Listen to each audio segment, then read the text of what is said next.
Voici la revue de presse la plus polémique du PAF avec Natacha Polony sur Europe 1. Bonjour Natacha. Bonjour Bruce, bonjour Julie et bonjour à tous. Aujourd'hui en une de vos journaux, c'est le jour d'après. Celui qui voit la vague se retirer et laisser derrière elle un paysage dévasté. Le Monde, la bombe Cahuzac ébranle la présidence Hollande avec un dessin de Plantu représentant un président cul-de-jatte et manchot.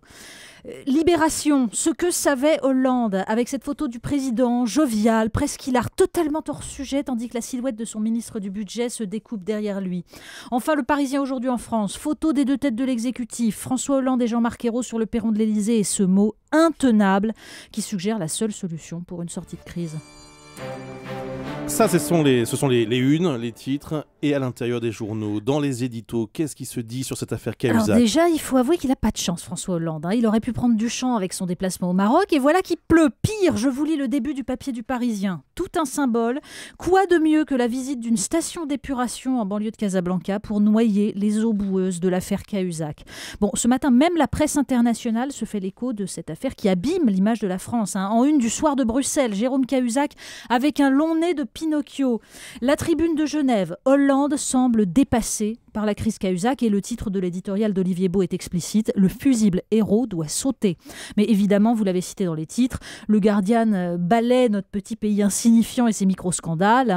Ce sont plutôt les milliers de comptes offshore dévoilés par le travail de 86 journalistes dans le monde entier. Et parmi les personnes citées, Jean-Jacques Augier, trésorier de la campagne de François Hollande. Le temps se gâte encore. Bon, en France, le jour d'après, ce sont les enquêtes surtout. Et parmi les questions qui se posent, Bercy et Beauvau pouvaient-ils ne pas savoir? Dans le Figaro, la réponse est claire. Beauvau était au parfum depuis bien longtemps. Emmanuel Valls n'échappera pas aux spéculations sur le fait que l'exécutif, probablement informé par ses soins, ait voulu se donner un peu de temps. Mais on notera surtout deux articles dans le Parisien. Le premier sur cet avocat, ancien militant du GUD, désormais proche de Marine Le Pen, et qui a ouvert le fameux compte pour Jérôme Cahuzac.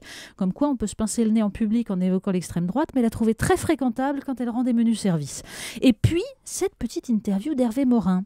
D'abord, la rumeur parisienne était constante, déclare-t-il. Il se disait depuis longtemps, dans les dîners en ville, que sur 10 cheveux transplantés par M. Cahuzac, 9 les têtes au noir. Et tout à coup, on voit ressurgir le spectre de l'affaire DSK. C'est pour cette raison que, avec les dîners en ville, tout ce qu'on savait et qu'on ne disait pas, et c'est pour cette raison que dans les Échos, Jean-Francis Pécresse fustige la façon peu glorieuse qu'a le président de se défausser. La République exemplaire doit commencer au sommet, par un président exemplaire dans l'art de s'entourer. Contre la négligence de celui qui nomme, aucune commission de déontologie, aucune loi de moralisation ne pourra jamais rien. Mais le problème, c'est que tant que ce sont les hommes de réseau et d'argent qui seront considérés par les représentants des élites comme les meilleurs d'entre eux, les extrêmes ont de beaux jours électoraux devant eux. Voilà pour l'affaire Cahuzac. Dans le Figaro, il y a aussi un chiffre qui a retenu votre attention. Oui, ce chiffre, 60% de cambriolage en plus à Paris depuis un an. Même si on tient compte des camouflages de chiffres de l'an dernier, c'est quand même ravageur. Et puis surtout, il y a une page de Jean-Marc Leclerc sur ces citoyens qui s'organisent pour chasser eux-mêmes les dealers ou pour traquer les cambrioleurs. On va combattre le terrorisme au Mali, s'énerve l'un d'eux. Pourquoi ne pas combattre le terrorisme en bas de chez nous? L'autodéfense, constate le député Éric Ciotti, c'est l'indicateur de l'incapacité de la puissance publique à assurer pleinement sa mission de sécurité. C'est donc le début de la déliquescence de l'État, c'est très grave. Un nouveau magazine en kiosque, enfin pas si nouveau que ça. Oui, disons qu'il était disponible aux abonnés, mais c'est la première fois que vous le trouverez en kiosque, c'est Causeur. Et pour ce numéro tout neuf, on peut dire qu'ils sont tombés pile dans l'actualité.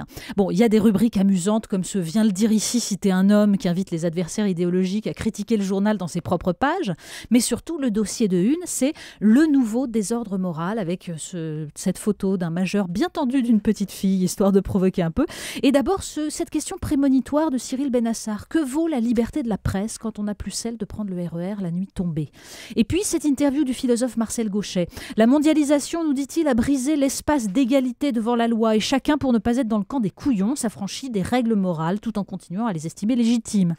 La nouveauté, nous dit-il, c'est l'émancipation croissante des individus vis-à-vis des contrôles sociaux élémentaires, qui les conduisaient autrefois à se tenir à carreau, ne serait-ce que parce qu'ils étaient placés sous le regard des autres. Tout lien avec les sujets traités dans cette revue de presse n'est pas du tout fortuit. Le clin d'œil du jour. Alors le clin d'œil exceptionnellement est un clin de deuil. Fred, le dessinateur de BD, est mort. Il était l'inventeur de ce personnage merveilleux qu'est Philémon, un jeune homme lunaire que vous pourrez voir dans Libération assis sur son âne atrabilaire. Philémon, aspiré dans un puits, se retrouvait sur une île, le A de l'océan Atlantique qu'on voit sur les maps mondes. Et cet univers surréaliste, Fred l'a cultivé jusqu'au bout, en posant dans son dernier album cette question cruciale: le train où vont les choses peut-il aller n'importe où? Eh bien la réponse est oui. Merci beaucoup Natacha Polony.